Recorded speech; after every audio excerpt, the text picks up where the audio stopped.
Hello जी, नमस्कार, सलाम, सत श्री अकाल। कैसे हैं आप सब लोग? ऑल माई राजा बेटा एंड राजा बेटियां, I wish you all a very warm welcome to this wonderful session of Unacademy NEET live daily. सन 2019 ख़त्म होने को आया है, राइट? गिनती के दिन रह गए हैं। अब तो 2020 शुरू होने वाला है और उसके साथ ही आपका एंग्जाइटी लेवल भी बढ़ जाएगा। नए साल के आने की खुशियां तो हैं ही, लेकिन साथ के साथ वो जो नीट का एग्ज़ाम है, वो जो तारीख करीब आती जा रही है, उसको लेकर के दिल में एक डर भी है। डरिए नहीं, हम लोग आपके साथ हैं। आप अपनी हिम्मत, अपनी मेहनत करते रहिए। मार्गदर्शन हमारा है। मैं आपका अपना doctor Sachin Kapoor, more than 20 years of teaching experience, और मिली इस बेहतरीन टीम से जिसने बहुत बच्चों को अपने मंजिल तक पहुंचाया है। The magician of chemistry Ashwini Tyagi sir, your all time favourite नमोकॉल sir, and the Mahendra Baahubali magician of physics. So भाई, जब इतनी बेहतरीन टीम आपके पास है तो फिर आपको घबराने की ज़रूरत ही क्या है? ओके, चलिए, बातों का सिलसिला जारी रहेगा, साथ साथ पढ़ाई भी करते रहेंगे। प्यारी प्यारी कोटेशंस भी आपके साथ कुछ ना कुछ डिस्कस करेंगे। पहले आपको ये बताना चाहूँगा कि अन अकेडमी का एक तो लर्निंग ऐप आपने डाउनलोड करना है और दूसरा ये टेलीग्राम ऐप, राइट? आप अपने फ़ोन में टेलीग्राम का ऐप डाउनलोड करेंगे। टेलीग्राम ऐप डाउनलोड करने के बाद फ़ोन के ब्राउज़र में tinyurl.com/neetlivechat टाइप करेंगे। ज्वाइन करने का ऑप्शन आएगा और आप हमारे साथ जुड़ जाएंगे। इस ऐप के ज़रिए हमारे साथ बहुत सारे बच्चे जो है वो ऑलरेडी जुड़ चुके हैं, तो आप पीछे क्यों हैं भाई? आपको भी जुड़ना है। ओके, नाउ अनअकैडमी प्लस का ये जो बेहतरीन प्लेटफॉर्म है, जिसके लिए हम आपको डेली बताते हैं लेक्चर शुरू होने से पहले, बिकॉज वाकई ही ये आपकी प्रिपरेशन में 4 चांद लगा देगा। नीट में सिर्फ क्वालिफाई करना ही मायना नहीं रखता है, आप ये बात जानते होंगे, बिकॉज टोटल जितनी भी सीट्स हैं उसका नियरली 50% जो है वो गवर्नमेंट कॉलेजेस में और बाकी जो है प्राइवेट कॉलेजेस में है। और ज़रूरी हो जाता है कि आपको एक गवर्नमेंट मेडिकल कॉलेज में, बेहतरीन गवर्नमेंट मेडिकल कॉलेज में अच्छे रैंक के साथ सीट मिले। फ़ायदा तभी है ना कि जब आप अपने नाम के आगे एक बेहतरीन कॉलेज का नाम लगा सकें कि आपने MBBS यहाँ से करी है, ग्रेजुएशन आपकी यहाँ से है, बिकॉज हर कॉलेज की इंफ्रास्ट्रक्चरल फैसिलिटीज़ अलग है, राइट? रेपुटेशन है, वहाँ की फैकल्टी है। सो ये सब चीज़ें भी मैटर करती हैं, बिकॉज MBBS आपकी वो पढ़ाई है जहाँ पे आपने सीखना है बहुत बहुत सारी चीज़ें, कैसा एक्सपोजर आपको मिल रहा है। सो इसलिए ज़रूरी होता है कि एक अच्छे रैंक के साथ बेहतर गवर्नमेंट मेडिकल कॉलेज में आपका एडमिशन हो। इसीलिए मैं आपको बता रहा हूँ कि प्लस जो है ये एक रामबाण की तरह है। नया साल शुरू होने वाला है, मैंने बताया था नए साल के रेजोल्यूशन, तो मैं आपसे फिर से ये कहूँगा कि यही अभी के अभी दिसंबर मंथ में ही 2 दिन रह गए हैं सिर्फ, सोमवार मंगलवार। सो आप जो है प्लस पे हमारे साथ क्रैश कोर्सेज के जरिए जुड़ जाइए। लाइव क्लासेस हैं, टेस्ट सीरीज हैं, क्विजेज हैं, लाइव डाउट सेशंस हैं, मोर पर्सनलाइज्ड अटेंशन है, राइट जी? प्लस पे बहुत सारे कोर्सेज हैं, जैसे यहाँ पे दिसंबर बैच आपको दिख रहा है, जनवरी बैच भी इसमें आने वाला है। जरूरी है एडमिशन उसमें पहले ले लेना। क्रैश कोर्सेज बायोलॉजी का भी जल्दी ही आपके लिए आ जाएगा, केमिस्ट्री एंड फिजिक्स के क्रैश कोर्सेज हैं। और आपको करना क्या है, कैसे लेना है एडमिशन जी? अनअकैडमी का लर्निंग ऐप आपने अपने सेलफोन में डाउनलोड करना है, उसको इंस्टॉल करना है। ऐप इंस्टॉल करने के बाद आपको प्लस वाले सेक्शन में जाना है। प्लस वाले सेक्शन में जाने के बाद आपको नीट कैटेगरी सिलेक्ट करनी है। नीट सिलेक्ट करने के बाद आपको जाना है गेट सब्सक्रिप्शन पे, राइट? सब्सक्रिप्शन पे जब आप जाएंगे तो आपके पास ऑप्शंस हैं कि भाई आप 1 महीने का, 3, 6, 12 या 24 महीने का सब्सक्रिप्शन लेना चाहते हैं। आप नीट 2020 एग्जाम देना चाह रहे हैं, एग्रीड है ना? और आप चाहते हैं कि जो 4 महीने बचे हैं उसमें आपका सिलेबस खत्म हो जाए। अब यहाँ पे 4 मंथ्स का तो ऑप्शन नहीं है भाई, यहाँ तो 3 है या तो 6 है, तो फिर करें क्या? तो बड़ी अच्छी सी बात है भाई, आप 3 महीने का सब्सक्रिप्शन ले लीजिए, उसके बाद 1 मंथ उसे आप रिन्यू करवा सकते हैं। बिकॉज कई बच्चे सोचते हैं कि भाई हम 6 मंथ्स का लेंगे तो 2 मंथ्स हमारे वेस्ट होंगे, क्योंकि एग्जाम तो हो जाएगा मई के पहले हफ्ते में ही, तो फिर हम एक्स्ट्रा क्यों लें? तो मेरी आपको यही राय है कि आप 3 मंथ्स का सब्सक्रिप्शन ले लीजिए, जो लोग ड्रॉपर हैं या जो लोग अभी 12th में हैं, जिन्होंने नीट 2020 एग्जाम देना है, राइट जी? और सब्सक्रिप्शन लेते समय ये कोड इस्तेमाल करना नहीं भूलेंगे, दैट इज सचिन लाइव। इस कोड का इस्तेमाल करने से आपको स्पेशल डिस्काउंट मिलेगा फीस में 10% का, और आप बाकी सब टीचर्स के लेक्चर्स भी अटेंड कर पाएंगे। It is not only me, आप अश्विनी सर, देन उसके अलावा महेंद्र सर, सबके लेक्चर्स अटेंड आप कर पाएंगे। हमारे बैच में आप आ जाएंगे, कोड यूज करना है Sachin live and you will be getting 10% of on the total fee. ठीक है जी। चलिए, बड़े प्यार से आज मैंने समझा दी, बिकॉज बहुत सारे बच्चे जो है अभी भी कंफ्यूज थे कि भाई किस तरह से क्रैश कोर्स में जुड़ना है, क्या तरीका अपनाना है। राजा बेटा, आज हम डिस्कस करने जा रहे हैं इम्यून सिस्टम के डिसऑर्डर्स। हमने डिफेंस मैकेनिज्म की कहानी शुरू करी, मैंने आपको नॉन स्पेसिफिक, स्पेसिफिक डिफेंस ये सब बताया। आज क्लास के एंड में अगर समय मिला तो मैं आपको रिवाइज भी करा दूंगा ये चीज साथ के साथ। आज हम डिस्कस करते हैं इम्यून सिस्टम से related disorders, right. Immunodeficiency diseases का जिक्र करेंगे, skid severe combined immunodeficiency, HIV जो एड्स करता है इम्यूनोडेफिशिएंसी, कुछ इम्यून डिसऑर्डर्स का भी जिक्र करेंगे, ऑटो इम्यून डिसऑर्डर्स का, मायस्थीनिया ग्रेविस हो गया जैसे, राइट, मल्टीपल स्क्लेरोसिस है, हशीमोटो डिजीज है, ये सब चीजें डिस्कस करेंगे आज आपके साथ, राइट। पहले डिस्कस करते हैं एक प्यारी सी quotation, the secret of getting ahead is getting started. Simple, आगे निकलना है ना, दूसरों से आगे बढ़ना चाहते हैं ना, तो शुरू तो करो। तो मैं शुरुआत के लिए तो ये बात कह रहा हूं, प्लस पे आइए, हमारे साथ जुड़ जाइए और एक्सपीरियंस कीजिए उस बदलाव को, उस चेंज को। जैसे आप अभी मुझे सुन पा रहे हैं, मेरी आवाज सुन पा रहे हैं, मुझे देख पा रहे हैं, लेकिन आपके दिल में जो बात चल रही है, जो आप मुझसे पूछना चाह रहे हैं, वो इतना आसान नहीं है। बिकॉज इस समय इस प्लेटफॉर्म पे बहुत सारे बच्चे जुड़े हुए हैं, स्क्रीन पे बहुत सारे मैसेजेस वो सेंड कर रहे हैं, but it is practically not possible कि मैं ईच एंड एवरी मैसेज पढ़ूं और उनको रिप्लाई भी करूं उस बात का। हर किसी की इंडिविजुअल नीड्स, इंडिविजुअल जरूरतें हैं। तो प्लस के प्लेटफॉर्म पे आपकी यही जरूरतें जो है वो पूरी होंगी, आपका आत्मविश्वास बढ़ेगा, आपका कॉन्फिडेंस बढ़ेगा, राइट। चलिए जी, तो सबसे पहले समझते हैं कि ये ऑटो इम्यूनिटी का मतलब क्या है। इम्यूनिटी मैंने बताया था कि शरीर की किसी भी रोग से लड़ने की जो शक्ति है, that is immunity. Immune system के सेल्स रिकॉग्नाइज कर पाते हैं किसी फॉरेन पैथोजन को, एंटीजन को, उसके खिलाफ रिएक्शन जनरेट करते हैं, उसे एलिमिनेट करते हैं और डिजीज होने से बचाते हैं। So that is immunity. But what is auto immunity? Let's understand. Auto immune diseases क्या हो जाती हैं? Immune system acts against one's own cells. देखिए, बड़ी जरूरी बात है कि इम्यून सिस्टम ये डिस्टिंग्विश कर पाए कि मेरे शरीर का क्या है और बाहर का क्या है, self and non self. Lymphocyte sales जो होते हैं इम्यून सिस्टम की, उनमें ये काबिलियत होती है। Lymphocytes identify self as non self and destroy it. Auto immunity के केस में लिम्फोसाइट्स जो है वैसे उनमें काबिलियत है यह पहचानने की कि सेल्फ क्या है और नॉन सेल्फ क्या है। But sometimes immune system goes out of track, गलती कहीं भी हो सकती है। तो लिम्फोसाइट्स ये पहचान नहीं पाते कि यह मेरे शरीर के ही सेल्स हैं और वो उन्हें भी डिस्ट्रॉय करने लग जाते हैं। क्लियर है जी, राइट। लिम्फोसाइट्स क्या है? Type of WBCs। दो तरह के लिम्फोसाइट्स हैं, B lymphocytes and T lymphocytes. B in humans stands for bone marrow, T in humans stands for thymus gland. Now कुछ डिजीजेस का जिक्र करते हैं जिनको हम ऑटो इम्यून डिसऑर्डर्स कह देते हैं। ध्यान रखिएगा, इस पे क्वेश्चन पूछा जाता है। पुराने नीट के पेपर्स उठा करके देखिए, आपको क्वेश्चंस मिलेंगे इस पे। सबसे पहले जिक्र कर रहा हूं यहां पे मायस्थीनिया ग्रेविस का। पहले एक बार सारे नाम आपके लिए बोल देता हूं। टेक्निकल टर्म्स प्रोनाउंस करना भी आपको आना चाहिए, सही उच्चारण भी जरूरी है किसी भी शब्द का। मेडिकल टर्मिनोलॉजी में स्पेलिंग भी पता होने चाहिए, लिख करके भी देखिएगा, राइट। बायोलॉजी में सफलता की बेसिक जो एक रिक्वायरमेंट है वो है कि चीजों को लिख करके याद कीजिए, सुपरफिशियली नहीं। बिकॉज जब आपको फिर लिखना पड़ेगा ना, या लिखा हुआ शब्द पहचानना पड़ेगा, तब आप गड़बड़ कर जाएंगे, क्योंकि वो स्पेलिंग आपके हाथों से होकर के गुजरे नहीं है। इसलिए हमेशा एम्फेसिस देता हूं कि लिख करके याद कीजिए। Myasthenia gravis, right? Then rheumatoid arthritis, chronic hepatitis, Hashimoto disease, multiple sclerosis, systemic lupus erythematosus। Clear है जी? अब समझते हैं इनको। मायस्थीनिया ग्रेविस क्या होता है? आपने जब मूवमेंट एंड लोकोमोशन चैप्टर पढ़ा था, आपको याद होगा हमने न्यूरोमस्कुलर जंक्शन का भी जिक्र किया था, याद है ना, न्यूरोमस्कुलर जंक्शन। सो देखते हैं जी, skeletal muscles are identified as non-self and they are destroyed।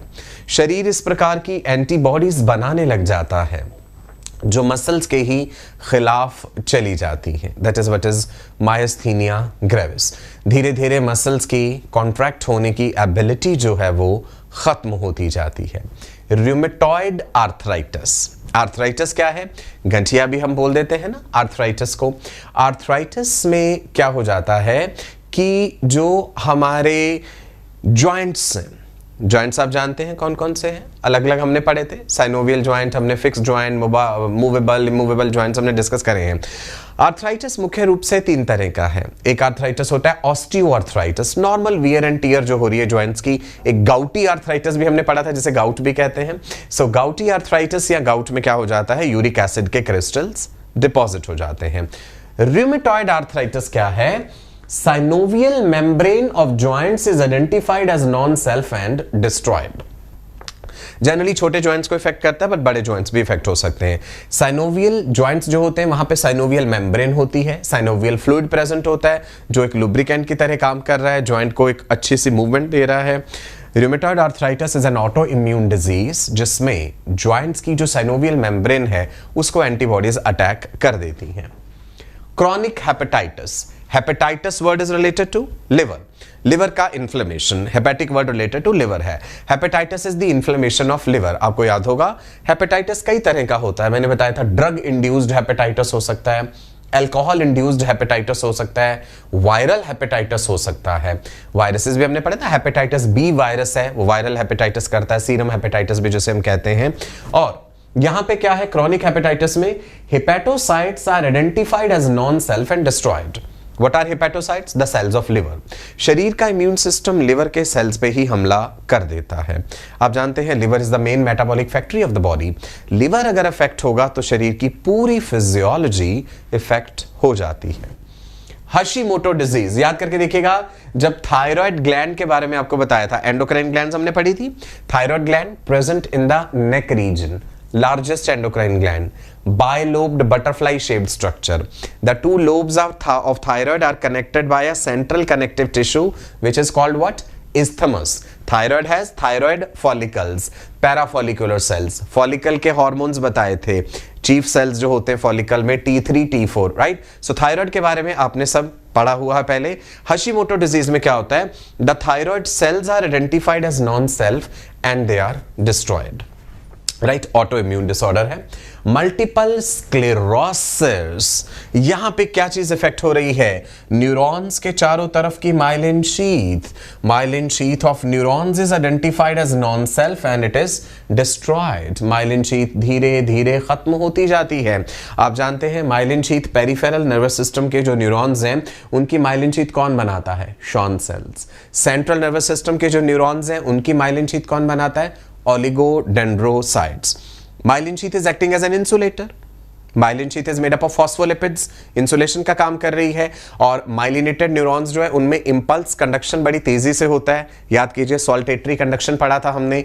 The impulse appears to jump from one node of Ranvier to another. So multiple sclerosis में माइलिन शीथ अटैक हो जाती है। सिस्टेमिक लूपस एराथ्रोमेटस में generalised पूरे शरीर का एक auto immune response generate होता है।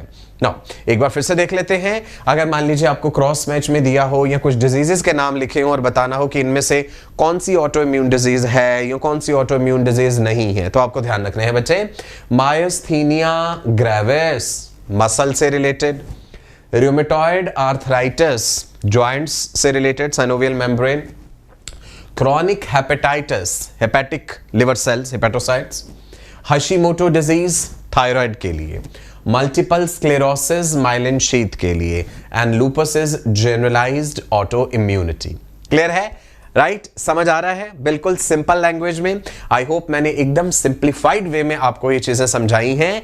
याद करना आप पे है और याद करने का तरीका कह रहा हूं, लिख लिख के याद कीजिए। जब मैं भी आपकी एज में था ना, तो जब पढ़ी थी ये टर्म्स पहली बार, ये चाहे एनिमल किंगडम की हो, प्लांट किंगडम की हो, कोई भी टर्म हो, लिख करके याद करते थे कि भाई एक रफ कॉपी जो है उसमें लिखना है। इवन जो फेयर रजिस्टर होता था, जब होमवर्क भी कर रहे होते थे स्कूल का सब्जेक्टिव, तो उसमें भी एंड में रजिस्टर में ये चीजें जरूर लिख लेते थे।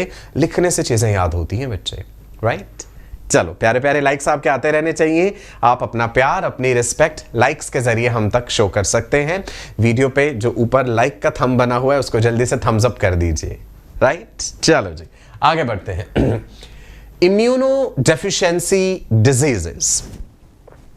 Immuno deficiency means decrease in immunity.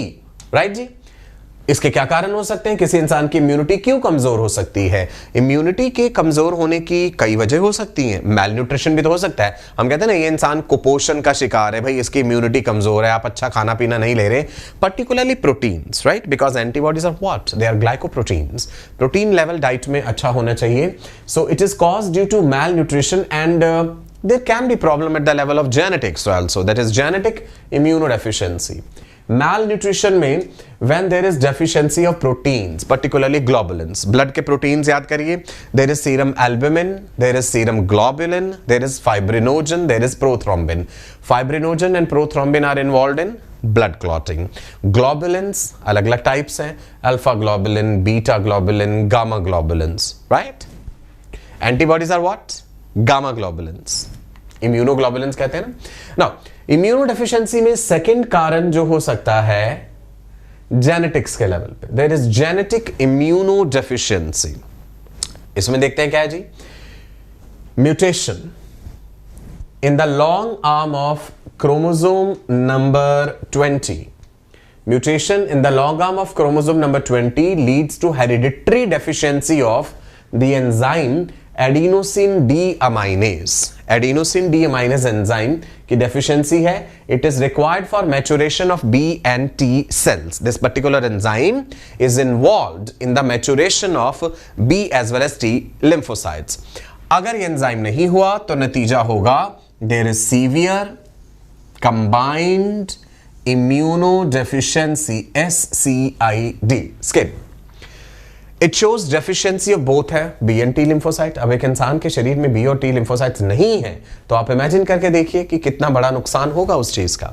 It is the first hereditary disease to be successfully treated by gene therapy. ये भी ध्यान रखिएगा, राइट? बायोटेक्नोलॉजी में फिर से पढ़ेंगे हम ये चीज।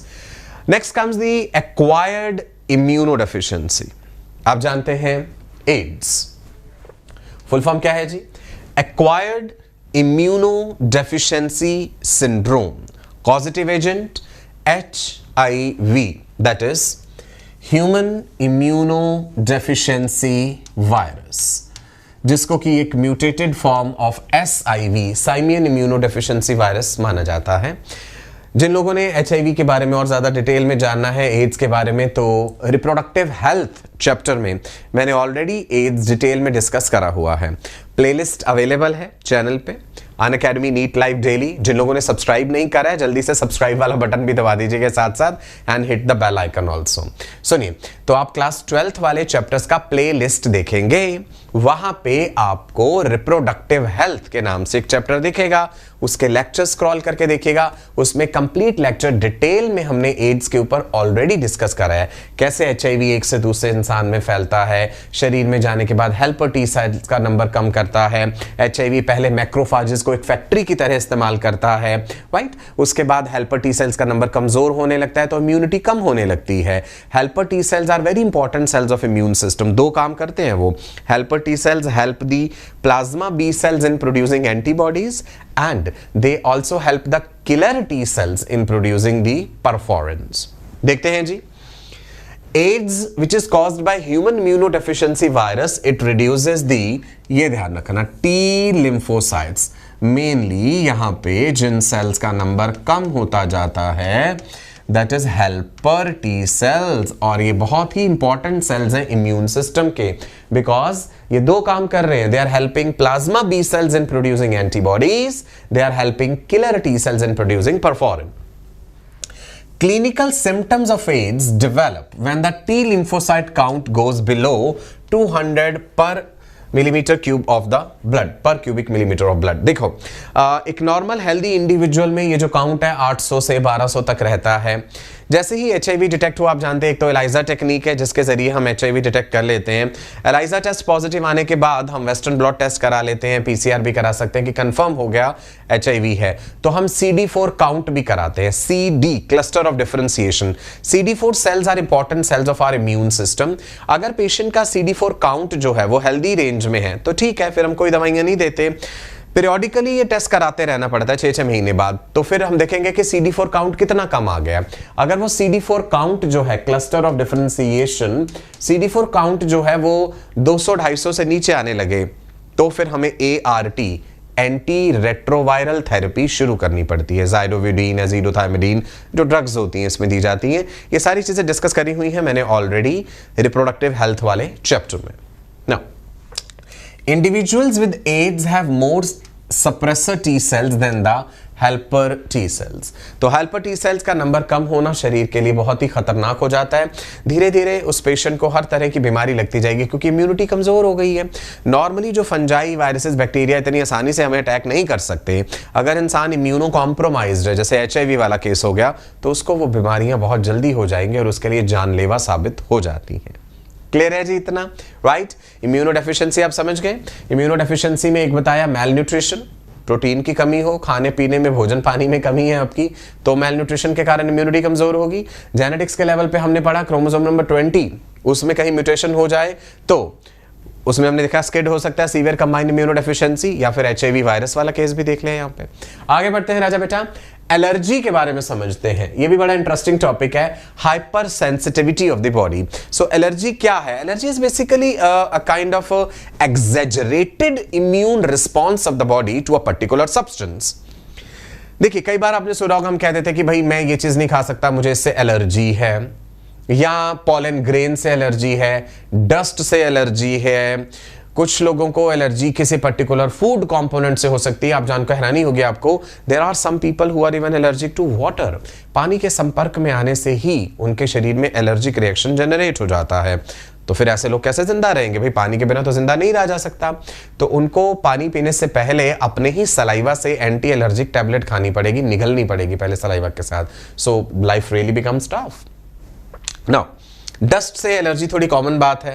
धूल, मिट्टी, पॉल्यूशन हुआ तो उससे हम कहेंगे कि भाई हमें छींकें आने लग गई हैं, आंखों से पानी आ रहा है, नाक से पानी बह रहा है, तो ये एलर्जी के रिस्पॉन्स हो जाते हैं। एलर्जी में हिस्टामिन भी रिलीज होता है, अभी हम डिटेल मैकेनिज्म देखेंगे एलर्जी का, राइट? स्किन एलर्जी अगर हो जाती है, स्किन पे रेडनेस हो जाएगा, स्वेलिंग होगी, पेन होगा, इन्फ्लेमेशन हो जाएगा। IgE एंटीबॉडीज जो होती हैं, इम्यूनोग्लोबुलिन, एप्सिलॉन, वो एलर्जिक रिएक्शंस में इन्वॉल्व्ड हैं।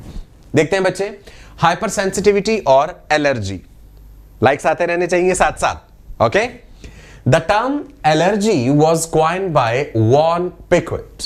About 10% of human population suffers from some or the other kind of allergy. Allergy is defined as acquired, abnormal, hyperimmune response to an agent during second or the subsequent exposure. पहली बार जब वो चीज आपके संपर्क में आएगी तब शरीर तैयारी कर लेगा, और अगली बार अगर वही चीज आपके संपर्क में दोबारा आई तो हाइपर इम्यून रिस्पॉन्स जनरेट होता है। For allergic reaction body must be previously sensitized by an allergen. वो एलर्जन पहले आपके शरीर में आ चुका हो, तब सेकेंड टाइम पे आने पे बॉडी वो रिस्पॉन्स जनरेट करती है। एलर्जन से मतलब क्या है? What is an allergen? Any substance that evokes allergy is called allergen। कोई भी ऐसा सब्सटेंस जो एलर्जी करवा दे, वो क्या क्या हो सकते हैं? कई तरह के सब्सटेंसेस हो सकते हैं कॉमनली जो हमें देखने को मिलते हैं। द कॉमन एलर्जेंस आर, कुछ फूड सब्सटेंसेस हो सकते हैं, इनहेलेंट्स हो सकते हैं जो रेस्पिरेटरी ट्रैक्ट के जरिए अंदर जा रहे हैं, किसी चीज के संपर्क में आने से कोई केमिकल सब्सटेंस, कोई बॉडी क्रीम, लोशन, कुछ आप ऐसा लगा लें। Infectious agents, parasites, pathogens, drugs, कई दवाइयां हो सकती हैं, like I am allergic to tinidazole. Okay, physical agents, cold, कुछ लोगों को ठंड से, बहुत ज्यादा गर्मी से, लाइट से, रेडिएशन से, मतलब ये कई तरह के एलर्जेंस हो सकते हैं, हम जनरलाइज नहीं कर सकते। और ये भी हो सकता है I am allergic to something, you are not allergic to that. पहले आप एलर्जिक नहीं थे, अब उस चीज के लिए एलर्जिक हो गए, ऐसा भी हो सकता है।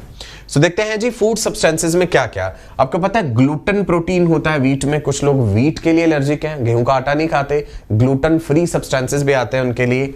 अंडे से बहुत लोग एलर्जिक हैं, दूध मिल्क से, कई तरह के वेजिटेबल ऑयल्स हो सकते हैं, चॉकलेट से एलर्जिक हो सकते हैं पीपल। इनहेलेंट्स जैसे पॉलन ग्रेन्स कॉमन है, पॉलन ग्रेन्स एस्थमा वालों को अक्सर जो है जब एक पर्टिकुलर तरह के फ्लावर्स जो है उनके पॉलन ग्रेन्स जो है प्लांट्स के वो हवा में फैल रहे हैं, सो पॉलन ग्रेन्स इनहेल कर लेने से एलर्जिक रिएक्शन इनिशिएट हो जाता है। फंजाई हो सकते हैं, डस्ट हो सकता है, धुआं है, कुछ people some people are allergic to perfumes also. Chemical substances हो सकते हैं कई तरह के, कुछ मेटल्स हो सकते हैं, पैरासाइट्स, वायरसेस, बैक्टीरिया, फंजाई। मान लीजिए घर में आपने पेट पाला हुआ है, कोई कैट है, बिल्ली है या व्हाटएवर, तो उनके उड़ने वाले बाल जो हैं, उनकी स्किन के सेल्स जो टूट टूट के गिरते हैं, डेंडर जो कह देते हैं हम, उससे एलर्जी हो सकती है। एंटीबायोटिक्स हो सकती हैं, एस्पिरिन हो सकता है, गर्मी, सर्दी, लाइट, रेडिएशन। तो आपको जान के हैरानी होगी कि कितने वैरायटी ऑफ ऐसे एजेंट्स हैं जो एलर्जन का काम कर सकते हैं, राइट। मुझे जरूर बताइएगा आप में से कोई इंसान किसी पर्टिकुलर चीज के लिए अगर एलर्जिक है, जब ये वीडियो अपलोड हो जाएगा कमेंट बॉक्स में जरूर लिखिएगा, मैं जरूर पढ़ूंगा। I also want to know कि क्या अलग अलग तरह के और सब्सटेंसेस हो सकते हैं जिससे लोग एलर्जिक हो सकते हैं। सो जरूर शेयर कीजिएगा उस पर्टिकुलर सब्सटेंस का नाम या फिर उस पर्टिकुलर एजेंट का नाम जिससे आप एलर्जिक हैं, और जब आप उसके संपर्क में आते हैं तो क्या रिएक्शन होता है बॉडी में, ये चीज भी जरूर शेयर कीजिएगा। मुझे इंतजार रहेगा आपके मैसेजेस का और साथ के साथ आपके प्यारे प्यारे लाइक्स का भी। बढ़ूं आगे, इजाजत है, चलिए। मैकेनिज्म, एलर्जी का मैकेनिज्म क्या है? मैंने कहा सबसे पहले शरीर का सेंसिटाइज होना जरूरी है उसके लिए, उसके बाद कैपिलरीज डायलेट हो जाती हैं, वहां पे दर्द भी होगा और स्वेलिंग भी होगी। कई तरह के हम एलर्जिक रिस्पॉन्सेज भी देखेंगे अभी। सेंसिटाइजेशन से क्या मतलब है? Allergen acts as mild antigen, antigen की तरह काम करता है and it stimulates the formation of IgE antibodies. ये बात इंपॉर्टेंट है, आपको ध्यान रखना है। एलर्जी के केस में IgE एंटीबॉडी का लेवल बढ़ जाता है। These bind to mast cells of the connective tissue. Mast cells क्या रिलीज करते हैं? Histamine. This process is called sensitization. इस प्रक्रिया को sensitization कहा गया कि एलर्जेंट आपके शरीर में आया, एक एंटीजन की तरह काम करा उसने एंड IgE एंटीबॉडी का प्रोडक्शन करवाया। अब वो कैसे प्रोड्यूस होती है एंटीबॉडीज, हम ऑलरेडी पढ़ चुके हैं। मास्ट सेल्स के साथ वो एंटीबॉडीज बाइंड कर गई और इस प्रक्रिया को सेंसिटाइजेशन कहते हैं। जब वही पर्टिकुलर एजेंट दोबारा आया, सेकेंड स्टिमुलेशन हुआ, during subsequent exposure allergens combine with antibody bound cells which rupture and release a large amount of histamine। मान लीजिए ये रहे हमारे सेल्स, हमने कहा था मास्ट सेल्स, और हम ये कह देते हैं कि सपोज ये रही एंटीबॉडीज जो बाइंड कर रखी हैं इसके साथ, और सेकेंड टाइम जब वो एलर्जन आया है शरीर में, मान लीजिए ब्लैक कलर से हमने ये एलर्जन या एंटीजन दिखाया, इसका एंटीजन जब यहां पे बाइंड करा है, so there will be release of what? There will be release of histamine and histamine is a vasodilator. Histamine has following effects. क्या करेगा histamine? Right, histamine हिस्टिडीन की डीकार्बोक्सिलेशन से बनता है। कैपिलरीज का डायलेशन, पेन एंड स्वेलिंग, ये चीजें करवा देगा उस पर्टिकुलर टिश्यू में। सो देखते हैं कैपिलरी डायलेशन में क्या होता है। कैपिलरी डायलेशन का मतलब है there is increase in the permeability of capillary. Dilate कर जाना, किसी चीज का फैल जाना, नॉर्मली जो उसका डायमीटर है उससे ज्यादा हो जाना। जैसे आपको बना करके दिखाता हूं कि कैपिलरी जब डायलेट हो जाती है तो क्या होता है। सपोज कीजिए ये रही एक ब्लड कैपिलरी, कैपिलरी की वॉल के अपने एंडोथीलियल सेल्स, राइट जी, एक पर्टिकुलर डायमीटर है इस कैपिलरी का। जब हमने दिखाना है कि ये कैपिलरी डायलेट हो गई है, मतलब फैल गई है, वैसोडाइलेशन हो गया है हिस्टामीन के कारण। सो ये सिचुएशन कुछ इस तरह से हो जाएगी, डायमीटर बढ़ गया, क्लियर है, कैपिलरी डायलेट हुई, फैल गई, डायमीटर बढ़ गया, जिस टिश्यू में वहां डायलेशन हो रखा है वहां रेडनेस भी होगी, amount of blood which is flowing towards that tissue that also increases, जिससे हीट भी जनरेट होती है।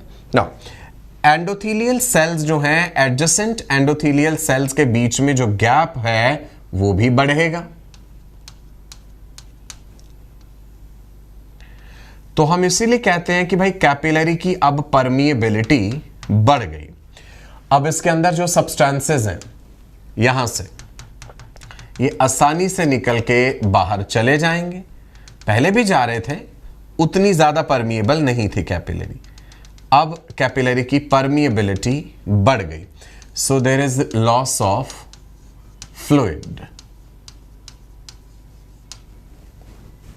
क्लियर, यही बात लिखी है, increase in capillary permeability, this causes leakage of the body fluids, body fluids leak out करें, लीकेज हुआ। There is closure of bronchial tubes, respiratory tract को अफेक्ट करेगा, ब्रोंकियल ट्यूब्स क्लोज होंगी, ब्लॉक होगी, म्यूकस का सिक्रीशन बढ़ जाएगा, right. सो आगे बढ़ते हैं, नेक्स्ट क्या होता है, क्लियर है ना, समझ आ रहा है ना, एकदम सिंप्लीफाइड वे में ये diagram. Pain and swelling, allergy के समय eosinophils increase in number. Eosinophils क्या हैं बच्चे, याद करके देखिए, हमने डब्ल्यूबीसीज पढ़े थे दो तरह के, ग्रेन्यूलोसाइट्स, ए ग्रेन्यूलोसाइट्स। ग्रेन्यूलोसाइट्स होते हैं जिनमें एंजाइम रिच स्पेसिफिक ग्रेन्यूल्स होते हैं, उसकी सब टाइप्स थी न्यूट्रोफिल्स, इओसिनोफिल्स, बेसोफिल्स।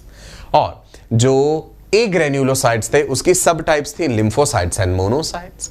तो यहां पे ग्रेन्यूलोसाइट्स का जिक्र हो रहा है, इओसिनोफिल्स जिनको एसिडोफिल्स भी कहते हैं बिकॉज वो एसिडिक डाइज के साथ स्टेन होते हैं। इओसिनोफिल्स की संख्या, उनका नंबर बढ़ जाता है एलर्जी के समय, ये भी it can be framed as a question, ये आपको ध्यान रखना है।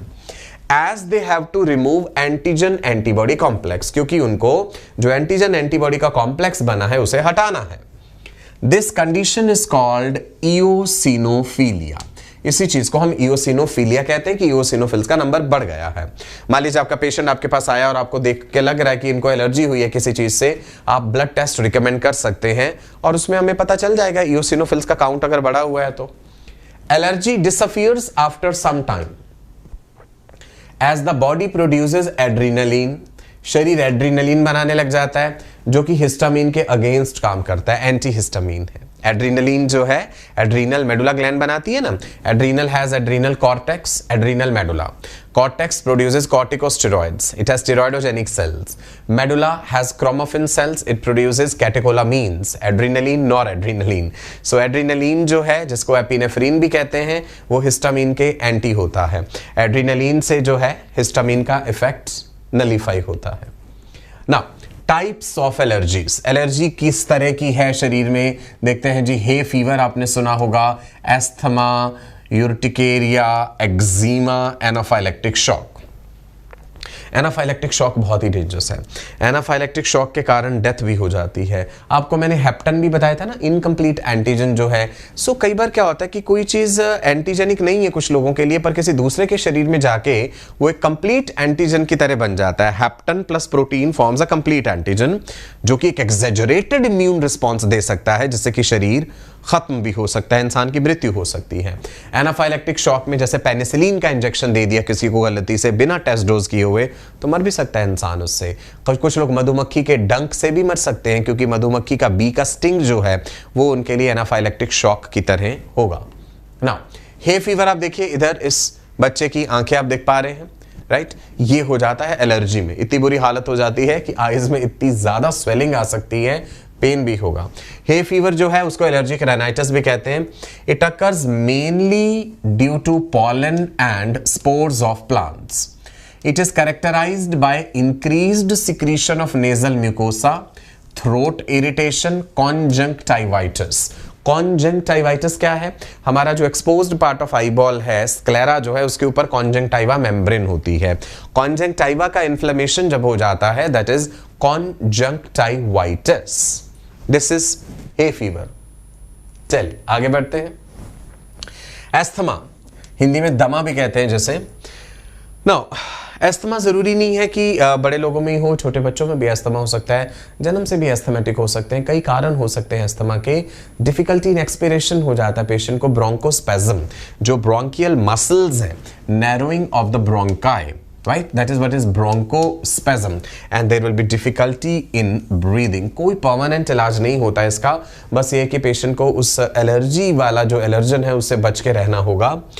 It occurs mainly due to house dust। house dust में fecal pellets of the dust mites, pollen grains of plants, pet animals का dander, certain food drinks, eggs, fish, red wine के कुछ लोग जो है वो एलर्जिक होते हैं, रेड वाइन लेने से उन्हें अस्थमा अटैक हो सकता है। Aspirin drug, pollutants like SO2, CO2, smoke etcetera. So trigger करने वाले कई सारे फैक्टर्स जो है अस्थमा में हो सकते हैं।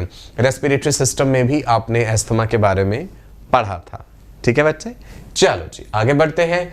Urticaria, allergic skin eruptions characterized by multiple circumscribed raised pinkish itchy blisters। आप देखिए कई बार शायद एक्सपीरियंस करा हो किसी ने, इस तरह से स्किन के ऊपर जो है रैशेस हो जाते हैं, फिर कुछ समय बाद ठीक भी हो जाते हैं, right. They persist for few days और उसके बाद ठीक हो जाते हैं। This is urticaria. Eczema, eczema में क्या हो जाता है? डर्मेटाइटिस मतलब स्किन का इन्फ्लेमेशन।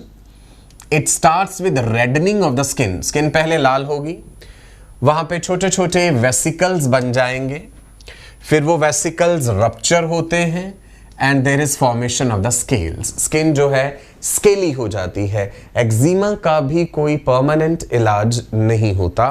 पेशेंट को ध्यान रखना पड़ता है अपना कि उसे किस पर्टिकुलर सीजन में, किस पर्टिकुलर फूड सब्सटेंस से या किस पर्टिकुलर पॉल्यूटेंट से, किसी भी एनवायरमेंटल एजेंट से उसे ये इफेक्ट हो रहा है। So the patient has to be careful about this thing.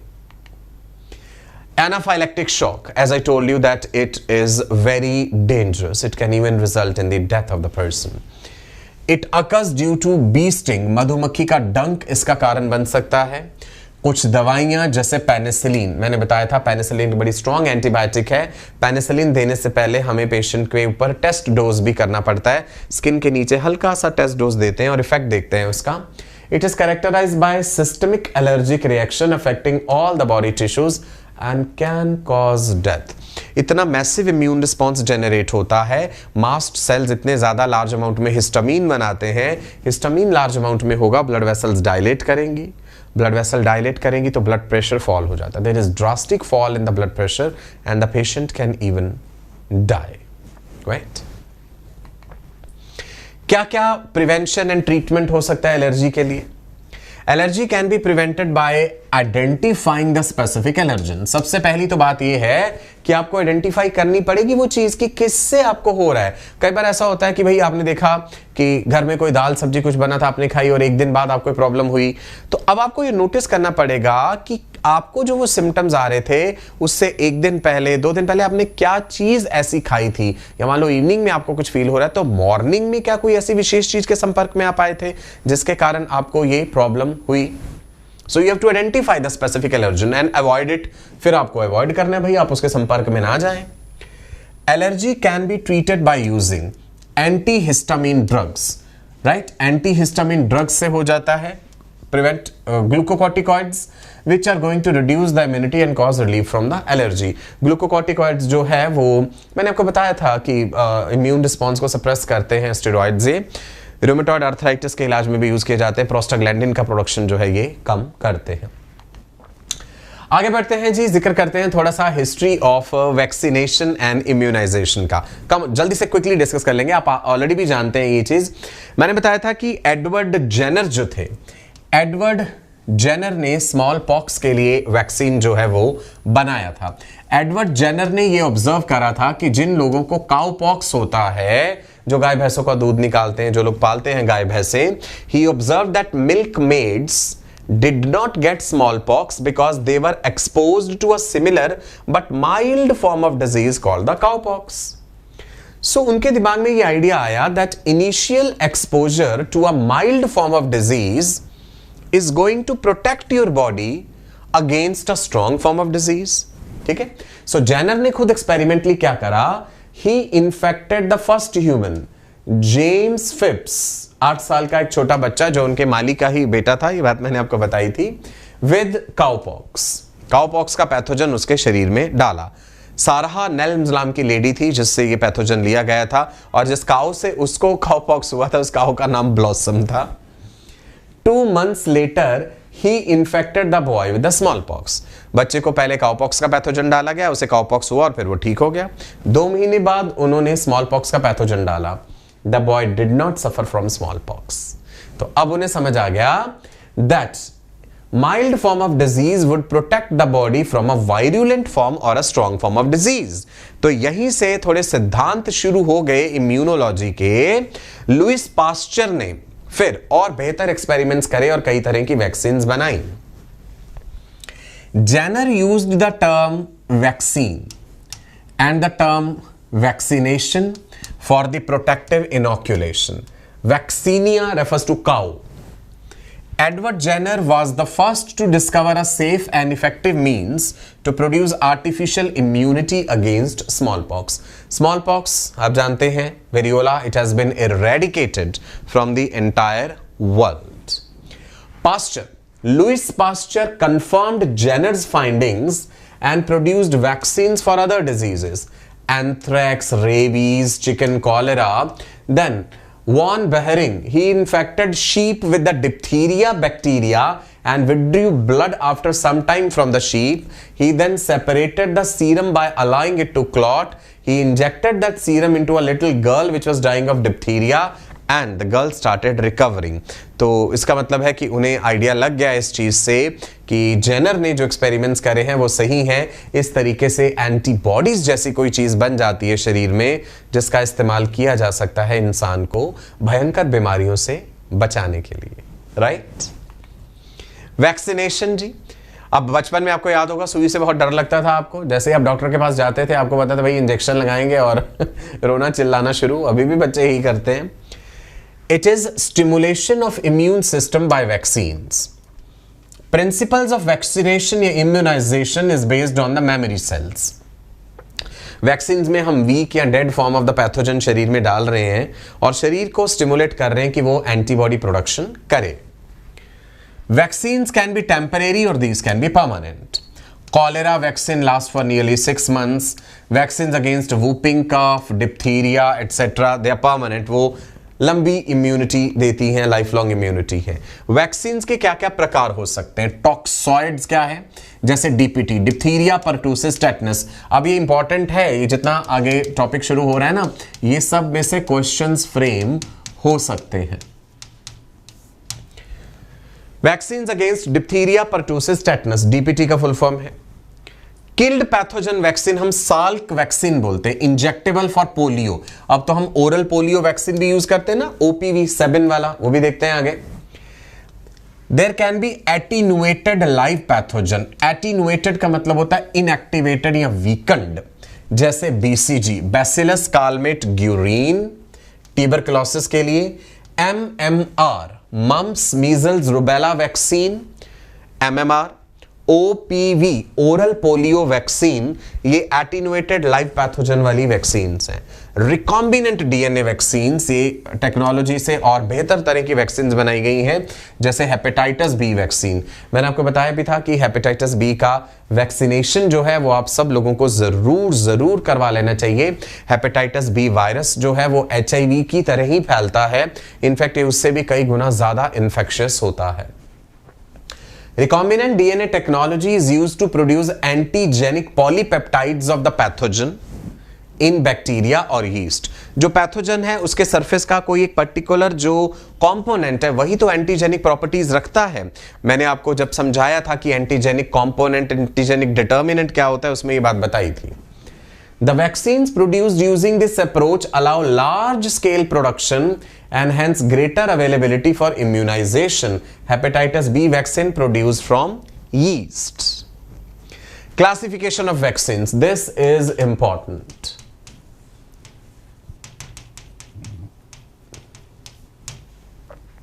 First generation vaccines, second generation vaccines, third generation vaccines. First generation vaccine में लाइव एंड वीकेंड और द किल्ड फॉर्म वैक्सीन्स इनमें first generation है। Second में टॉक्सॉइड्स और the recombinant proteins, right. Third में genetically engineered DNA vaccines which contain the plasmid, they are the safest ones, right? So जैसे जैसे advance होती जा रही है हमारी बायोटेक्नोलॉजी और बेहतर तरह की वैक्सीन्स जो है वो मार्केट में आ रही हैं जो सेफ है, बेहतर है। बिकॉज देखिए कोई भी वैक्सीन पहले 100% सेफ नहीं माना जाता था कि वैक्सीन में आप वीक या पैथोजन दे रहे हैं तो भाई कहीं शरीर में जाके एक्टिवेट होकर वो एक्चुअल में बीमारी ना करा दे। आपने ओरल पोलियो ड्रॉप्स तो बच्चों को पिलाए कि पोलियो ना हो, भाई खुदा ना खास्ता मान लीजिए आपने 1 करोड़ बच्चों को पिलाए हैं, किन्हीं 10 को पोलियो अगर हो गया उसमें से, देयर आर चांसेस, राइट। हर इंसान अलग है, हर किसी का इम्यून सिस्टम अलग है, अलग तरह से रिस्पॉन्ड करता है। ये टेबल बहुत इंपॉर्टेंट है, ये आप अच्छे से याद कर लेंगे। Vaccines included in national immunization programme are BCG vaccine है, भाई बच्चों को लगना चाहिए। ओपीवी होना चाहिए, डीपीटी ट्रिपल वैक्सीन बोलते हैं जैसे, मीजल्स वैक्सीन खसरा के लिए। सो बीसीजी बैसिलस कालमेट-ग्यूरिन जो है ट्यूबरक्लोसिस के लिए, it provides immunity against leprosy also, ये भी ध्यान रखिएगा, इंट्राडर्मली दिया जाता है। ओपीवी ओरल पोलियो वैक्सीन जो है ओरली दिया जाता है। Then comes DPT diphtheria pertussis tetanus intramuscular दिया जाता है। देन द मीजल्स वैक्सीन जो कि सबक्यूटेनियस दिया जाता है, ठीक है। ये अलग अलग तरह की वैक्सीन्स हैं, इंडियन नेशनल इम्यूनाइजेशन प्रोग्राम में इंक्लूडेड है। चलिए जी, कहानी खत्म हुई आज की, आज के लिए इतना ही था। अब आपको बताना चाहूंगा टेलीग्राम का ये बेहतरीन ऐप अपने सेलफोन में जरूर डाउनलोड कर लीजिए और ये लिंक फोन के ब्राउजर में आप टाइप करेंगे tinyurl.com/neetlivechat और आप हमारे साथ जुड़ जाएंगे। टेलीग्राम पे बहुत से बच्चे हमारे साथ जुड़े हुए हैं, आप भी जरूर जुड़ जाइए। आगे देखते हैं जी, जिन लोगों ने अभी तक चैनल सब्सक्राइब नहीं करा है, राइट, जल्दी से चैनल सब्सक्राइब कर लीजिएगा। बेल आइकन को हिट करना मत भूलिएगा बिकॉज इंपॉर्टेंट नोटिफिकेशंस आप तक पहुंचेंगे। मेरे दाएं बाएं जो आपको लिखा हुआ दिख रहा है वो आपसे क्या कह रहा है कि इस लेक्चर को लाइक एंड शेयर करना नहीं भूलना। जिसने अभी तक लाइक नहीं करा है जल्दी से लॉग आउट करने से पहले लाइक जरूर दबा दीजिए। आप में एक ग्रेटिट्यूड, एक थैंक्स वाला भाव जरूर होना चाहिए। आपने लेक्चर अटेंड करा, आपको अच्छा लगा तो आप हर टीचर का लेक्चर फिर जरूर लाइक करेंगे जहां पे आपको समझ आ रही हैं चीजें। अलग से कोई नोट्स बनाने की जरूरत नहीं है, इसका पूरा पीडीएफ जो है वो आपको मिल जाएगा। कैसे मिलेगा? जैसे ही लेक्चर अपलोड होगा वहां पे एक डिस्क्रिप्शन बॉक्स होगा, डिस्क्रिप्शन बॉक्स में एक लिंक होगा, उस लिंक पे आप क्लिक करेंगे और आपको ये नोट्स मिल जाएंगे। And these are more than enough. जितना भी मैंने बताया ना, इससे ज्यादा आपको इम्यून सिस्टम में और ज्यादा डिटेल में जाने की जरूरत बिल्कुल भी नहीं है, ठीक है जी। इंस्टाग्राम पे आप हमें ढूंढ लीजिए, so let's crack it. Instagram पे आप मुझे ढूंढ सकते हैं, मेरा आईडी है sachin.kapoor KAPUR। ध्यान दीजिएगा, मुझे आपके मैसेजेस का इंतजार रहेगा इंस्टाग्राम पे। नमोकॉल सर है इंस्टाग्राम पे, महेंद्र सर है mahendra.singh_physics, अश्विनी त्यागी सर हैं ashwinityagi.iitr। आप हमारे लेक्चर्स को हैशटैग के साथ, ये जो हैशटैग है हमारा नीट लाइव डेली, ये एक रेवोल्यूशन की तरह है। आप इस हैशटैग के साथ हमारे लेक्चर्स को अपने सोशल मीडिया पे शेयर कर सकते हैं। आप में से बहुत से बच्चे हैं जो रेगुलरली ऐसा करते हैं एंड इनफैक्ट मैं तो कई बार उनकी स्टोरीज को खुद भी शेयर करता हूं अपने प्रोफाइल पे। It really gives me a kind of positive energy कि स्टूडेंट्स जो है इतना सिंसियरली हम लोगों को फॉलो कर रहे हैं। आगे देखते हैं बच्चे, ये हमारे सिस्टर चैनल्स हैं। इंजीनियरिंग के लिए अनअकैडमी JEE फाउंडेशन यानी junior classes 9th and 10th के लिए अनअकैडमी फाउंडेशन। क्लास 11th का टाइम टेबल आपको बता दूं। क्लास 11th के टॉपिक्स के लिए हम आपको मिलते हैं Monday, Tuesday and Wednesday. Subjects रहते हैं biology, physics and chemistry. Class 12th के टॉपिक्स के लिए हम आपको मिलते हैं Friday, Saturday and Sunday. Subjects रहते हैं biology, physics and chemistry. Timings 4, 5, 6। Thursday वाले दिन हम आपके लिए स्पेशल सेशंस लेकर के आते हैं जिसमें कई बार मोटिवेशन के सेशन, नीट को लेकर के तैयारी कैसे करें, स्ट्रेटजी, प्लानिंग, बहुत सारी जर्नल बातें थर्सडेज को डिस्कस करते हैं 5 बजे। तो थर्सडे को भी आपने हमारे साथ जुड़े रहना है। क्लास के एंड में बताना चाहूंगा, ये कोड आपने यूज करना है जब आप फाइनली प्लस का सब्सक्रिप्शन लेंगे। और अब ज्यादा देर नहीं करनी है, नया साल शुरू होने वाला है। नए साल में आपके कुछ प्रण होने चाहिए, रेजोल्यूशंस होने चाहिए। उस पर भी एक वीडियो करा था आपके साथ, प्लेलिस्ट में अवेलेबल होगा, जरूर देखिएगा। और सबसे बड़ा आपका रेजोल्यूशन होना चाहिए कि आपको प्लस के जरिए हमारे साथ जुड़ जाना है। 3 महीने का प्लस का सब्सक्रिप्शन लेंगे और उसमें आप कोड यूज कर लेंगे Sachin live, you will be getting 10% of. बाकी सब टीचर्स के लेक्चर्स भी आप अटेंड कर पाएंगे, ऐसा नहीं कि सिर्फ मेरा लेक्चर अटेंड कर पाएंगे। राइट बेटा, जो लोग अभी क्लास 11th से 12th में आने वाले हैं वो 1 ईयर का सब्सक्रिप्शन लेंगे, और जो अभी क्लास 10th में ही है और 11th में आने वाले हैं सो फिर उनको जो है 2 इयर्स का सब्सक्रिप्शन लेना है। आप कोई भी कितने भी ड्यूरेशन का सब्सक्रिप्शन लें, कोड लगाना मत भूलिएगा। कोड लगाने से जो है आपको स्पेशल डिस्काउंट मिलता है फीस में। राइट मेरे बच्चे, चलिए अब आपसे विदा लेते हैं। बहुत अच्छा लगा आप लोगों को पढ़ा करके, वीडियो पे आपके प्यारे प्यारे लाइक्स देख करके। God bless you, wish you all the best, bye bye.